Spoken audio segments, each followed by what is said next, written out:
అబ్బా రా బావా, కోసి కారం పెట్టినా ఒళ్ళంతా మసాలా దట్టించినా నాకు నువ్వే కదా. ఒరే ఏంద్ర నీ అయ్యా, నా బతుకులో ఏంద్ర నీ గూటి బిల్ల?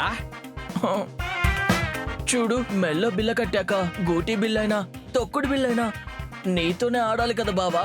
రా బావా, అబ్బా రా. నువ్వు గోటి నేను బిల్ల, నువ్వు తొక్కుడు నేను బిల్ల. ఒరే నీకు దండం పెడతాను రా సామె, నా నిడిసేరా. ఇట్ట మమ్మీ సినిమాలో పురుగు మాదిరి నా బతుకులో దూరి ఎందుకురా ఇట్ట మంట కలుపుతున్నావు? ఏంటి బావ అట్ట అంటున్నావు? నువ్వు నేను మట్టి ఎరువుల ఏకమై పచ్చని పంట పండించుకోవాల్సింది పోయి ఇలా మంట తంట అంటూ ఇలా గంటల సమయాన్ని ఎందుకు వృధా చేస్తున్నావు? రా బావా రా, నువ్వు నేను కలిసి రొమాంటిక్ కపుల్ లాగా చరిత్రలో నిలిచిపోదాం. పచ్చని సంసారం అన్న పదానికి మన కాపురం అచ్చుముద్ర కావాలి బావా. అచ్చు లేదు బొచ్చ లేదు, రొచ్చినాయలా పోరా ఇన్నుంచే. జాబే జా. మై నై జావుంగి, జీవితాంతం నీతోనే కాపురం కరుంగి.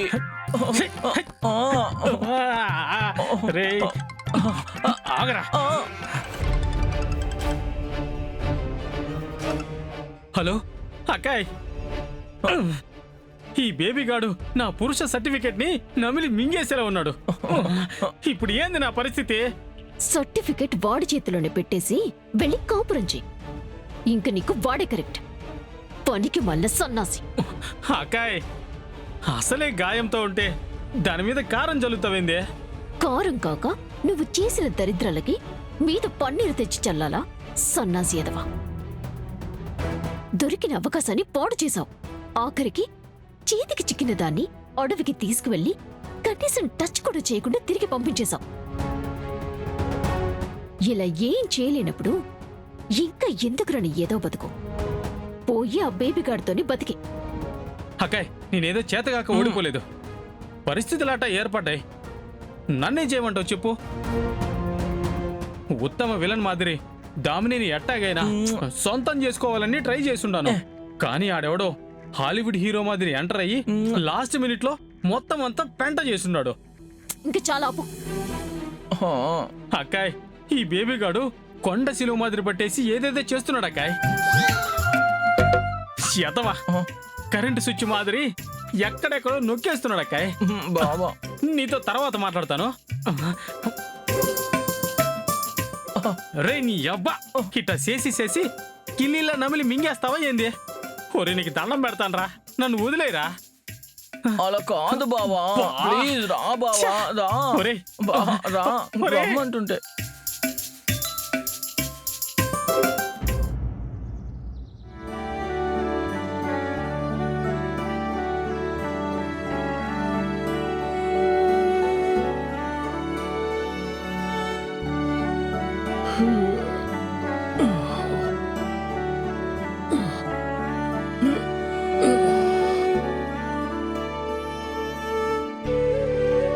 శరణ్య అంటే ఇంకా నిద్రపోతోంది.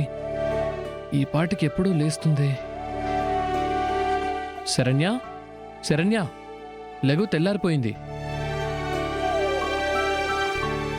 ఎంతసేపు పడుకున్నావేంటి? వెళ్ళి త్వరగా కాఫీ తీసుకురా.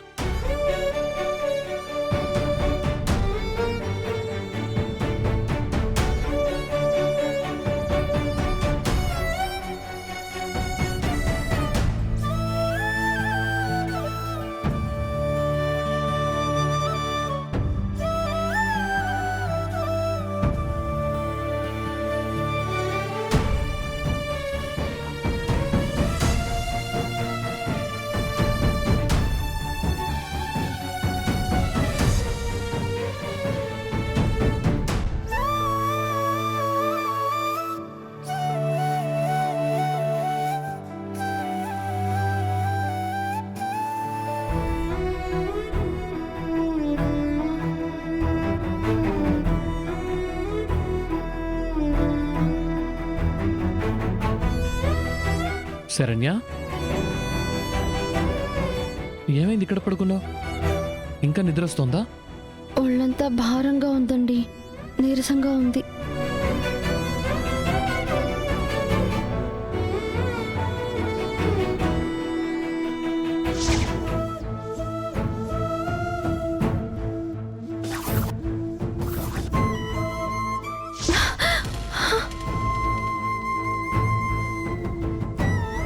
శరణ్య ఏంటి ఉలిక్కి పడుతున్నావు?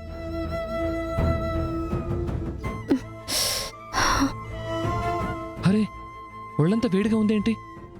చలి పెడుతుందండి. లే మెల్లిగా రా.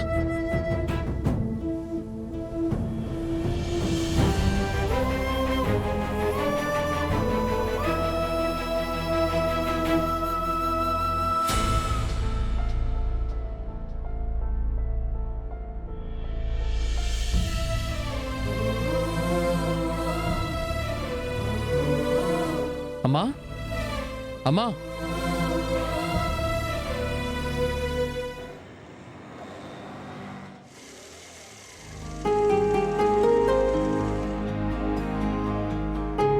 హలో దేవా. రేంచి మేడం బండికి ఏదో ప్రాబ్లం వచ్చినట్టుంది చూడు. అలాగే అన్నా. రే నీ పని నువ్వు చూసుకో. దేవా నేనొచ్చింది నీకోసం. నేను బిజీగా ఉన్నాను. ఇప్పుడు నీ బండి రిపేర్ చేయడం కుదరదు. నీకు కుదిరితే బండి పెట్టేళ్ళు, నాకు కుదిరినప్పుడు చేసి పెడతాను. ఏయ్ వర్కహాలిక్, జీవితంలో ఇది తప్ప ఇంకేం లేదా నీకు? నేనొచ్చింది నీతో మాట్లాడడానికి. చెప్పాను కదా బిజీగా ఉన్నానని. చూడు బోల్డ్ అని బళ్ళున్నాయి. నువ్వు మాట్లాడాలంటే లంచ్ టైంలో రా, 10 నిమిషాలు మాట్లాడుకుందాం గానే. రే రేంచి, యాడ దొరికాడ్రా ఈ దేవుడు? ఆడపిల్ల మాట్లాడడానికి వచ్చిందంటే వావ్ అనుకుని పక్కకెళ్ళి డాన్స్ చేసి రావాలి గాని లంచ్ టైంలో రా, పనులయ్యాక రా అని ఇలా జడ పదార్థంలా మాట్లాడతాడేంటి? అన్నకు ఆడపిల్లలంటే చాలా రెస్పెక్ట్ మేడం. అందుకే వాళ్ళతో ఎక్కువ మాట్లాడడం ఇష్టం ఉండదు. వర్క్ టైంలో వస్తే ఆ పని చెడగొట్టడానికి ఎవరొచ్చినా అస్సలు పట్టించుకోడు. రేంచి ఎందుకురా ఇవన్నీ చెప్పి మేడంని బాధ పెడతావు? వర్క్ టైంలో వచ్చి డిస్టర్బ్ చేయడం ఈవిడ తప్పే అని ఆ మాట మొహం మీద చెప్పేస్తే ఎలా ఫీల్ అవరా? దేవా వాడన్నాడను నువ్వేదో బిల్డప్ ఇచ్చావను నేనేం ఫీల్ అవ్వను. ఎందుకంటే నేనేమి ఇప్పుడు ముందులా లేను. నీ మీద నాకున్న ఒపీనియన్ మొత్తం ఇప్పుడు మారిపోయింది. నువ్వేంటో నాకర్థమయ్యింది. ఏంటో నేనంటే నీకేమర్థమైంది? నువ్వు రెగ్యులర్ అబ్బాయిల్లాగా అమ్మాయిల్ని ఇంప్రెస్ చేయాలి, పడేయాలి అన్న బ్యాచ్ కాదు. నువ్వొక హీరో మెటీరియల్. స్ట్రైట్ ఫార్వర్డ్గా ఉంటావు. అదే ఇప్పుడు నీలో నాకు నచ్చిన విషయం. అయితే దేవా